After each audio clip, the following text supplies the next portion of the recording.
दिन से reporting field में रहे तो आपको कैसा अनुभव रहा? मतलब कि कभी ऐसा लगा कि नहीं आना था इस फील्ड में या फिर छोड़ देना चाहिए था? आपका अनुभव आप बताइए कैसा रहा? बिल्कुल डिमोटिवेट हो गया था, हमारा वीडियो नहीं वायरल हो रहा था और रोने का मन करता था। तो मम्मी पापा घर में बोलते कि कमाते धमाते नहीं हो, सिर्फ इस पर मतलब देते हो टाइम, ऊपर से तेल भी खर्च होता है तो पैसा भी खर्च हो जाता है।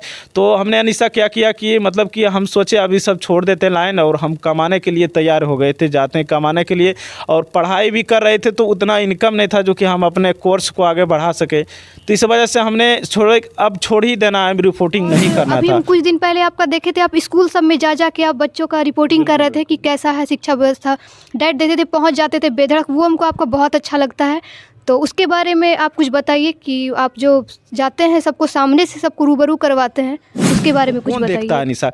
आप ही बताओ। मतलब कि अमीर को तो सब, लेकिन एक बात ये भी है कि जो ज़मीन से जुड़े हुए आदमी रहता है, हम एक ज़मीन से, किसान के बेटे हैं, ज़मीन से जुड़े हुए आदमी, तो हमें पता चलता है कि उस इंसान को मतलब कि गरीबी क्या बीत रहा होगा। अगर उसका बच्चा नहीं पढ़ेगा तो कैसे अमीर बनेगा? सब दिन गरीब ही रह जाएंगे, उतना उनके पास पैसा नहीं होता जो कि अब बड़े बड़े स्कूल में भेज सके। तो ये हमने सुधारने का कोशिश किया। Welcome to Indian Nix channel. मैं निशा दुबे जमुई से। आज मैं आपका जिनसे इंट्रोडक्शन करवाने जा रही हूँ वो कोई अनजान नहीं है, आप देखते ही पहचान जाइएगा और इंट्रोडक्शन का ज़रूरत नहीं है इनको। तो आज हम लोगों के साथ है इंडियन निक्स चैनल के नीतीश भैया। तो सबसे पहले आपके चैनल में आपका स्वागत है नीतीश भैया। धन्यवाद अनिशा। और ऐसा बात नहीं कि मेरा पहचान का मोहताज नहीं है, और पूछिए क्वेश्चन। तो सबसे पहले ये पूछेंगे कि आप ये मीडिया, ये रिपोर्टिंग में लाइन में बहुत दिन से हैं, देख रहे हैं, तो इस लाइन में आने का आप कैसे सोचे और कहाँ से ख्याल आया कि हम रिपोर्टर और रिपोर्टिंग लाइन में ही जाएं? और भी बहुत सारा लाइन था, इसी लाइन में क्यों आए?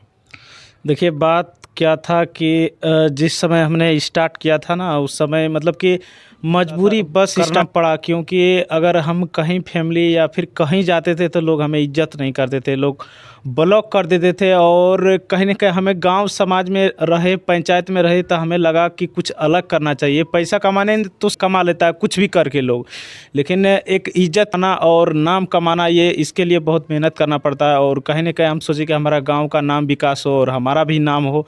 तो इस वजह से हमने स्टार्ट किया था चैनल। और कहीं ना कहीं अभी तक अभी बात करें तो लाख पुरने वाला है लगभग। और आप ही लोग के आशीर्वाद प्यार से, और पूरा जनता हमारे जितने देख रहे हैं, पब्लिक देख रही है, इसी लोग के आशीर्वाद प्यार से कहीं ना कहीं। तो सबसे पहले तो आपको बहुत बहुत बधाई हो कि आज आपका 1K पूरा होने जा रहा है और बहुत ही नज़दीक हैं आप 1K के। तो सबसे पहले कॉन्ग्रेचुलेसन्स आपको। और अभी जो आप एक बात बोले कि हम चाहते थे कि इज्जत कमाएं, लोगों का प्यार कमाएं, ये जो आप बोले ये बहुत कम लोग सोचते हैं, क्योंकि कुछ लोग जो है पैसा के कारण प्रतिष्ठा को नहीं देखते हैं। और आप पहले पैसा नहीं, पहले प्रतिष्ठा और इज्जत देख रहे थे, ये बहुत ही बड़ी बात है। तो और अभी हम कुछ दिन पहले आपका देखे थे, आप स्कूल सब में जा के आप बच्चों का रिपोर्टिंग कर रहे थे कि कैसा है शिक्षा व्यवस्था, डाइट देते थे, पहुंच जाते थे बेधड़क, वो हमको आपका बहुत अच्छा लगता है। तो उसके बारे में आप कुछ बताइए कि आप जो जाते हैं सबको सामने से सबको रूबरू करवाते हैं, उसके बारे में कुछ बताइए। बात यह है अनिशा कि हम जिस स्कूल से पढ़े हैं, मतलब कि जिस समय हम बच्चा थे उस समय हमारे स्कूल में पढ़ाई नहीं होता था।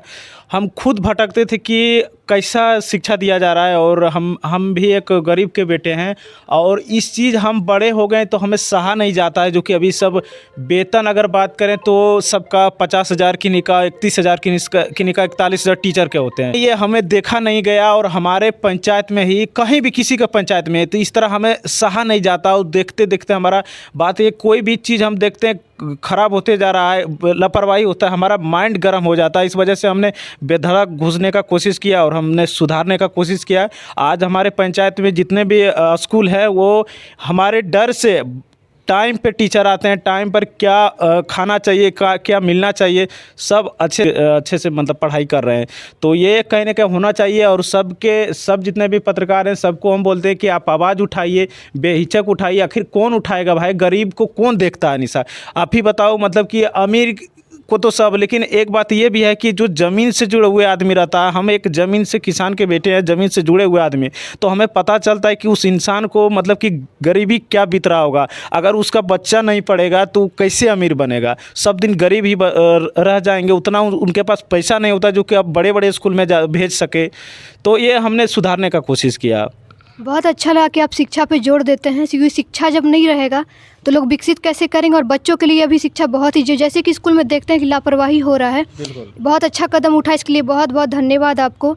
और इतना दिन से रिपोर्टिंग फील्ड में रहे तो आपको कैसा अनुभव रहा, मतलब कि कभी ऐसा लगा कि नहीं आना था इस फील्ड में या फिर छोड़ देना चाहिए था? आपका अनुभव आप बताइए कैसा रहा? बिल्कुल, जिस समय स्टार्ट किए निशा, जिस जुनून से हमने स्टार्ट किए थे, हमने स्टार्ट किए थे छठ पूजा के समय चल रहा था, और सिर्फ एक माइक देखते होंगे बाजा उजा वाला, तो उसी माइक से हमने ऐसे ही स्टार्ट किए थे। और कहीं न कहीं हम सोचे कि भाई कैसे परिचय बनेगा। और शुरुआत में क्या होता है ना कि कोई सपोर्ट नहीं करता है ना, कोई भी पत्रकार आपसे सपोर्ट नहीं करना चाहेगा कि हम हैं तो ये भी आ जाएगा फील्ड में। तो उस समय काफ़ी हमें मेहनत करना पड़ता था, और कहीं न कहीं लोग बोलते कि जाओ ना मनीष कश्यप बन जाना, बड़े बड़े नाम बोलना, इसके बोलने नहीं आता, कुछ भी नहीं आता। और एक मोबाइल लेके जाते थे, और छोटा सा माइक था, उतना पैसा नहीं था क्योंकि हम गरीब आदमी थे, उतना पैसा नहीं थे, और तेल उल जाने में खर्च भी होता वो भी नहीं होते थे। तो हमने कोशिश किया, गांव का एक मेरा फुफेरा भाई का कोचिंग था छोटा सा, उसी में हमने सोचे कि इसमें कम से कम 50-60 बच्चे पढ़ते हैं, इसमें अगर थोड़ा भी हम गलत भी बोलेंगे तो उसमें कहीं ना कहीं हमारा कुछ सब्सक्राइब बढ़ जाएगा। तो जीरो से हमारा सब्सक्राइब स्टार्ट हुआ था, और कहीं ना कहीं उस कोचिंग से 73-74 सब्सक्राइब बढ़ा था। तो कुछ आशा आया कि ये छोटे सा कोचिंग में हमारा इतना बढ़ा, तो और कोचिंग जाएंगे जमुई में तो और धीरे धीरे हमारा सब्सक्राइब बढ़ जाएगा, तो हमें लोग इज्जत करेगा। ऐसे किसी के पास जाएंगे तो लोग पहले अभी सब्सक्राइब देखता है, कितना इसका क्षमता है, कितना मतलब इन आदमी जुड़े हुए हैं, इस वजह से कहीं ना कहीं वो चीज़ों देखता है। तो हमने कोशिश किया कि कोचिंग में फ्री जाने के लिए, और हमें बुद्धा सर थे जो कि हमारे स्टूडेंट रहे थे उनका, तो वो अपने कोचिंग में अलाउ दे दिए थे। और कोचिंग में हमें हिम्मत नहीं था कि क्या पूछेंगे बच्चों की, क्योंकि न्यू आप भी न्यू है, हम भी न्यू, तो उसमें दिक्कत होता है कि कैसे पूछेंगे। लेकिन साहस बना के, हमें जुनून था कि हमें इस काम को करना था, इस वजह से कोचिंग से स्टार्ट किया। और कहीं ना कहीं कुछ दिन कोचिंग तक चला, तब पर भी बीच में हमें रोना आ गया था, क्योंकि हमारा वीडियो वायरल नहीं होता था। 500-600 इससे ज़्यादा कि एक वीडियो 1000 गया तो काफ़ी खुश थे। और कहीं ना कहीं हमें पूरा डीमोटिवेट हो गया था, हमारा वीडियो नहीं वायरल हो रहा था, और रोने का मन करता था। तो मम्मी पापा घर में बोलते कि कमाते धमाते नहीं हो, सिर्फ इस पर मतलब देते हो टाइम, ऊपर से तेल भी खर्च होता है, तो पैसा भी खर्च हो जाता है। तो हमने अनिशा क्या किया कि मतलब कि हम सोचे अभी सब छोड़ देते लाइन, और हम कमाने के लिए तैयार हो गए थे, जाते हैं कमाने के लिए। और पढ़ाई भी कर रहे थे, तो उतना इनकम नहीं था जो कि हम अपने कोर्स को आगे बढ़ा सके। तो इस वजह से हमने अब छोड़ ही देना है, रिपोर्टिंग नहीं करना था। तो मतलब पटना गए, पटना में भी बहुत भटके। पटना में गए तो रिव्यू लेने के, एसएससी जीडी का स्टूडेंट का रिव्यू होता है, तो रिव्यू लेने के लिए गए, तो उसमें भी हम बहुत भटके। मतलब कि दूसरे के रूम में रहिएगा तो कितना दिन रखेगा लोग, तो 5-6-7 फ्रेंड थे, तो 2-2 दिन सभी के रूम में रहते थे। और एसएससी जीडी के सेंटर पर अकेले जाके, कोई कैमरामैन कहाँ रहेगा बाहर में, तो कोई स्टूडेंट रहता था तो पकड़ देता था गांव देहात के, कोई नहीं भी पकड़ता था तो स्टैंड खरीदे थे। उससे हुआ था क्या कि हमारा रिपोर्टिंग करते करते वह मोबाइल गिर गया, तो मोबाइल हमारा चूर हो गया। तो अबरी घर वाला बोला कि अब तुम चल जाओ कमाने के लिए। तो हमारा मसेरा भाई बाहर में रहता था, बोले कि हम भी आएंगे कमाने के लिए, हमें सपोर्ट करो भाई। तो वो लड़का क्या किया था कि हमारे मसेरा भाई हाँ कह दिया, लेकिन उसको भी जलन था कि क्या था ये हम नहीं कर सकते हैं, लेकिन वो हमको लेके नहीं जाने चाहता था। तो इस वजह से उसी बीच में हमारा इग्नू का एग्ज़ाम चल रहा था केकेएम में आए थे। और आशीष यादव, आप नाम सुनने होंगे, सिंगर आशीष यादव जी का शादी था, और केकेएम में एग्ज़ाम चल रहा था। तो किसी तरह पैसा दिए थे, मम्मी तेल भरा के आए थे, और नदी तरफ से आए तो 50-40 टका पेट्रोल जलता है घर से आने में। तो भूखे रह गए थे। एग्ज़ाम था हमारा, फर्स्ट सीटिंग में 2 बजे छुट्टी हो गया था, और भूखे हम 10 बजे तक रह गए थे। सोचे कि हम इनका वीडियो बना ही जाएंगे, अब खर्च हो गया, यहाँ आएंगे। तो हमने बनाया, और रातों रात वीडियो फेसबुक भी 1 मिलियन चल गया था भाई साहब, यूट्यूब भी 1 मिलियन चल गया था। और जो मतलब कि स्पीड बढ़ा सब्सक्राइब का और जान पहचान का, आज अगर देखा जाए तो कहीं ना कहीं बहुत बड़ा प्लेटफॉर्म बन गया है इंडियन न्यूज़।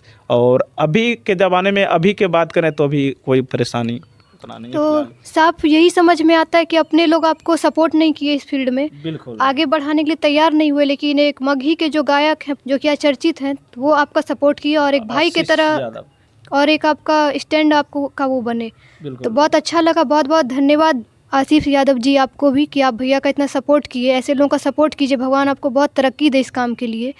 और इधर आप ये मनीष कश्यप भैया का तो देखते होंगे, हमेशा चलते ही रहता है, बिल्कुल, बहुत बिल्कुल। दिन से वो संघर्ष स्ट्रगल कर रहे हैं। आप भी एक पत्रकार हैं, वो भी एक पत्रकार हैं, तो कहीं ना कहीं एक रिलेशन है दोनों का। जी, तो बिल्कुल। आप मनीष भैया के बारे में आप क्या कहना चाहेंगे? आप उनके समर्थन में कुछ बोलिए। देखिए, मनीष कश्यप भैया को तो हम लगातार वीडियो देखते थे, हम भी थे तो कहीं कहीं जाते थे तो मोबाइल एक छोटा सा था तो उसमें लगातार देखते थे। लेकिन सारा चीज़ तो ठीक ही था मनीष कश्यप भैया का, लेकिन जहाँ जाते थे दहाड़ भी देते थे। लेकिन पता नहीं क्या अब नेता के चक्कर था कि क्या चक्कर था, अब इतना भी मत गिराना था, इतना भी दबा दिया कि भाई साहब को अभी चैनल देखिएगा तो मतलब कि उठ नहीं रहा है। और कितनों टीम कोशिश कर ले, जो जिसका जो चैनल फेस वैल्यू बना रहता है उसका ही उठता है। और कहीं ना कहीं मनीष कश्यप को हम भैया को सलाम करते हैं। कहीं ना कहीं इतना पत्रकार आए, हम लोग भी आए तो उन्हीं को देख के आए निशा, और कहीं ना कहीं उन्हीं का दहाड़ते हुए आज हम स्कूल में घुस जाते हैं। तो कहीं ना कहीं गुरु हमारा वही हुआ, एक तरह से उन्हीं को सीख कर आए हम लोग। और ये हमारे गुरु जी हैं तो हम क्या कर सकते हैं। और भैया जल्द से निकले और फिर से हम लोग को कुछ अलग नॉलेज आए, तो इसके लिए भैया के लिए हम कहेंगे निकले, और नेतागण से हम निवेदन करते हैं कि उसको रिहा करें। तो देखिए, ये तो वही बात हुआ ना कि सच बोलने के लिए हमेशा को आदमी दबाया जाता है। तो बिल्कुल। मनीष भैया के साथ भी यही हुआ। और एक तरह से ये बहुत ही शर्मनाक भी है कि जब एक इतने बड़े रिपोर्टर जो सच बोलने वाले, जिनका कि एक अच्छा खासा फैन फॉलोइंग था, जब उनके साथ ऐसा हुआ तो आम पब्लिक के साथ क्या ही होता होगा। जब उनको इंसाफ नहीं मिल पा रहा है तो आम पब्लिक का क्या ही हाल होगा, उनको क्या ही इंसाफ मिलेगा। बात ये भी है कि अगर हम अभी 4 से 5 स्कूल में घुसे हैं, सरकारी की बात कर रहे हैं निशा, कि रोजाना हम देखिएगा तो मोबाइल में कम से कम तो 10 को 8 को रोज़ धमकी आता है। रोज़ आता है कि उठा लेंगे घर से, कोई इतने पूछता तुम हो कहाँ, यही पूछता है लोग। तो भाई उनको हम कहना चाहेंगे जो उठा लेता है। मनीष भैया भी बोलते थे कि डरना नहीं है, जो सत्य करता है, जो सही करेगा ना, वो क्यों डरेगा। डरता वो लोग है ना जो कि गलत करता है। हाँ, हम सही हैं, सत्य है तो हम डरेंगे कैसे। हाँ, तो इस वजह से डर उन्हीं को लगता है, धमकी वही देता है जो डरता है, कि जो गलत कर रहा होता होगा वही डरता है। तो हम सही हैं अपने तरीक़े से, आप केस भी कर दीजिएगा, हमारे ऊपर कार्ड है, ID कार्ड है, तब पर भी केस कर दीजिए कुछ लगा के। तो केस कर दीजिएगा तो कितना होगा कि हम 1 साल 1 साल जेल रहेंगे, 6 महीना रहेंगे, या फिर 3 महीना रहेंगे। लेकिन अगर हम पढ़ गए सरकारी स्कूल में तो आपका नौकरी चला जाएगा। तो आप समझ सकते हैं कि आप सरकारी स्कूल वाला तो आप हम पे जेल भेजाइएगा या फिर अपना नौकरी खाइएगा। तो ये हमें भी लगता है ना, एक हिम्मत बना के, और गांव समाज में होता है तो हमें देखा नहीं जाता कि गरीबी क्या होता है और गरीब के बच्चे क्या होते हैं। तो इस सब चीज़ों पर देखना चाहिए। वही चीज़ होता है। तो इसके लिए हम यही बोलें कि आप आगे जिस तरह से अभी तक आपका हौसला बना हुआ है, आगे भी इसी तरह आपका हौसला बना रहे। और सच के लिए आदमी को कभी डरना नहीं चाहिए, चाहे सामने वाला कितना भी गलत क्यों ना हो, कितना भी कुछ हो, और एक दिन सच ही आगे जाता है। बिल्कुल बिल्कुल। वो तो बोलते हैं ना कि झूठ का रफ्तार कितना भी तेज हो, लेकिन अंत में मंजिल तक तो सच्चाई ही पहुंचता है। तो ये चीज़ आपके साथ और हम सब का भी। और आज आपका अच्छा खासा फैन फॉलोइंग इतना बन गया है कि आपको लाखों लोग सपोर्ट करने के लिए तैयार हैं। जहाँ आपको 1000 लोग रोकने के लिए तैयार, वहाँ लाखों आपको सपोर्ट में है। और एक बहन के नाते हम लोग भी हमेशा आपके साथ खड़े रहेंगे, सपोर्ट में रहेंगे, कभी भी होगा तो हम लोग पीछे नहीं हटेंगे। तो हम ये बोलेंगे कि इधर बहनों को देखते होंगे बहुत ज़्यादा आगे निकल रही है पढ़ाई में, BPSC UPSC हर चीज़ कंप्लीट कर रही है, बहुत आगे आ रही है। कुछ लड़कियों को पढ़ाई में रोका भी जाता है, लेकिन अब तो बहुत कम हुआ है ये चीज़, लोग देख देख के आगे आ रहे हैं। तो बहनों के लिए कुछ आप संदेश दीजिए अपने। देखिए अनिशा, बात ये था कि अब हम बता देते थोड़ा सा बहनों के लिए कि हम अपने लाइफ में आज तक कोई लड़की से भले फ़ोटो वोटो खिंचवा लेते हैं, ये अलग चीज़ हो गया, लेकिन आज तक बोलिएगा कोई लड़की दिल में आया तो ये नहीं आया। और कहीं न कहीं हम जब जिस समय पटना में पिताजी हमें भेजा था पढ़ने के लिए, तो हमें लगता था कि पिताजी एक ही बात बोलते हैं कि बेटा कभी गलत मत करना। तो कहीं न कहीं निशा हम भी सोचे कि कभी पिताजी इतना कष्ट से पैसा देते हैं, किसान आदमी हैं, और गलत करेंगे तो क्या कहेगा लोग गांव समाज में। तो हमने पढ़ाई करते थे तो फेसबुक पे बहुत सारे लिखते थे कि भाई कोई कैसा लिखते थे, रब्बे करती है लड़की उड़की। तो हम बोले कि देखिए अगर आप लोग लिखते भी हैं तो हम बहन बनेगी तो हम बना लेंगे, और हम दूसरा चीज़ हम रिलेशन नहीं बना सकते। आप बस पसंद करते हैं बहुत सारे, अच्छा बात है। तो कहीं ना कहीं हम पटना में रहते थे तो हमारा 10 से प्लस सिस्टर हो गया था, इधर उधर करने वाला 10 से प्लस सिस्टर हुआ। कहीं कई जगह रक्षाबंधन में आया तो हम पहुंचते थे भी राखी बंधवाने के लिए। लेकिन अनिशा क्या हुआ कि अभी हम इस फील्ड में आए तो कहीं ना कहीं अगर हमें एक बार क्या हुआ था कि हमारे पिताजी हमारा घर ढलवा रहा था, तो उस समय बोला कि बड़े बड़े सिस्टर, बड़े बड़े घर के सिस्टर बन गई थी। तो बोले कि पिताजी कि बेटा देखो उतना उतना आदमी रहता है, किसी से थोड़ा सा मदद मांग के देखो, हमेशा पहुंच जाते हो बर्थडे में, और थोड़ा सा आजमा के देखो। तो पिताजी बोले कि पैसा कुछ मांग के देखो जो कि घर ढलवा रहा है। और जो कि हम तो सोचे कि यार पिताजी ये अच्छा बात नहीं है, किसी को मांगेंगे देगा कि नहीं देगा, मुंह खराब हो जाएगा। तो बोला कि आप उनके लिए एक्टिव रहो, तो थोड़ा सा कोशिश करो ना कि कौन हमारे साथ है। तो हमने कोशिश किया और हमारी 10 बहनें में बता देता अनिशा हमको कोई साथ नहीं दिया, अपना ही बहन साथ दिया जो कि अपना ही थी, तो वही साथ दिया। हालांकि प्यार है अभी भी, लेकिन एक बड़ी थी जो कि काफ़ी पैसा वाली थी, तो उनको बोल दिया कि हम चेक पर लिख के दे देते हैं और चेक 30 को बन जाएगा, हमको अभी दे दो, कुछ काम पड़ गया उसके बाद। तो कहीं ना कहीं अपना ही काम दिया था। और तब पर भी देखिए भाई बहन में लड़ाई होते रहता है, तब पर भी हम सभी बहनों को सम्मान करते हैं। आप भी जुड़े हैं हमसे, तो आप ही कम से कम कितना दिन हुआ जुड़ने के लिए? वही हमको लगता है 2022 या 23 से हाँ जुड़े हाँ, होंगे। जुड़े होंगे, तो आपको एहसास होगा कि भाई का नाता किस तरह निभाते हैं और किस तरह इज्जत करते हैं। वो तो आपसे ही पता चल जाएगा। और जो भी बहनें हमको सबको बोलते हैं कि आगे बढ़िए और इसी तरह भाई बहन में रहना चाहिए, लेकिन उतना भी नेगेटिव नहीं करना है ना। अभी देखिएगा समाज में ना तो गलत बहुत सारे हो जाता है ना, तो ऐसा नहीं करना है। काम वही देगा आपका माता पिता, और जहाँ आपके माता पिता अपने रिलेशनशिप बनाएंगे वहीं आपका हमेशा भगवान के जो खोजे रहते हैं वही आपको काम देगा। सही बोले। और ये हम तो जब से मिले हैं नीतीश भैया से, तब से हम यही बोलेंगे कि पहले भाई तो नहीं थे, लेकिन अब एक हाँ एक लगता है कि हाँ एक सपोर्ट में हमेशा एक भाई खड़ा है, डरना नहीं है। कुछ भी होगा तो भाई मेरा सपोर्ट करेगा, हम भाई के साथ हैं, भाई मेरे साथ हैं। तो यही था नीतीश भैया का पूरा जो आप अभी सुने, बहुत अच्छा लगा। और धन्यवाद जो भी लोग नीतीश भैया को सपोर्ट कर रहे हैं या किए हैं, सबको एक बार हम फिर से थैंक यू करना चाहेंगे। और भैया के चैनल को ऐसे ही देखते रहिए, आगे बढ़ाते रहिए। बहुत बहुत थैंक यू, बहुत थैंक यू कि आप लोग सब नीतीश भैया को इतना सपोर्ट, इतना प्यार देते हैं। बस ऐसे ही इनके चैनल को सपोर्ट और प्यार करते रहिए। जय भारत। ये मैं अनीसा दुबे, पर्वतारोही। धन्यवाद। चलिए।